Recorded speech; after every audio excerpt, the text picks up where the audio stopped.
డైరెక్ట్‌గా భూమి మీదకి యుద్ధ ట్యాంకులతో యుద్ధం చేసేందుకు అమెరికా సిద్ధంగా లేదు. ఎందుకంటే ఇరాన్ సైన్యానికి IRGC Islamic revolutionary guard corps ఎవరైతే ఉన్నారో వాళ్ళకి ఆ భూమి మీద పట్టుంటది. సందు, గొందు అంతా తెలుసు కాబట్టి చేయలేరు. అందుకనినే ముందుకు రావట్లేదు. అయితే ఆహ్, మెరుపు దాడులు చేసేందుకు రంగం సిద్ధం చేసింది. జపాన్‌లో ఉన్నటువంటి అమెరికాకి సంబంధించినటువంటి యుద్ధ నౌక ట్రిపోలి, యూఎస్ఎస్ ట్రిపోలి దీని మీద 20 యుద్ధ విమానాలతో పాటుగా 12 ఫైటర్ జెట్స్ ఉంటాయి.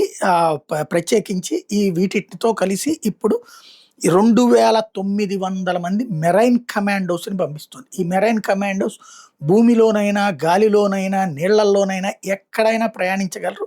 వాళ్ళకి సంపూర్ణమైనటువంటి ఆల్ రౌండ్ ఫైటర్స్ అన్నమాట.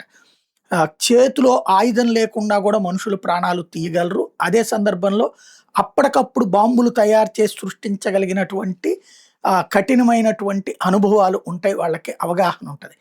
ఆ దళాలను రంగంలోకి దించుతుంది. ఎక్కడైతే ఇరాన్‌లో దాక్కునే ప్రదేశాలుంటాయో ఆ స్పాట్‌కి వెళ్ళి ఇప్పుడు మొన్న అతని పేరేంటది మన వెనిజులా అధ్యక్షుడిని పట్టుకొచ్చింది. అట్లాగే వెనిజులా అధ్యక్షుడు పూర్తి భద్రత ఉన్నటువంటోడు. అది కూడా తన దేశాన్ని సైన్యాన్ని నమ్మక వేరే దేశపు సైన్యాన్ని పిలిపించుకుని మరి సెక్యూరిటీ పెట్టుకున్నటువంటి మదురోని వీళ్ళు పట్టుకొచ్చేసినోళ్ళు వీళ్ళే అనమాట. ఇప్పుడు ఈ టీమ్‌ని రంగంలోకి దించుతోంది అమెరికా.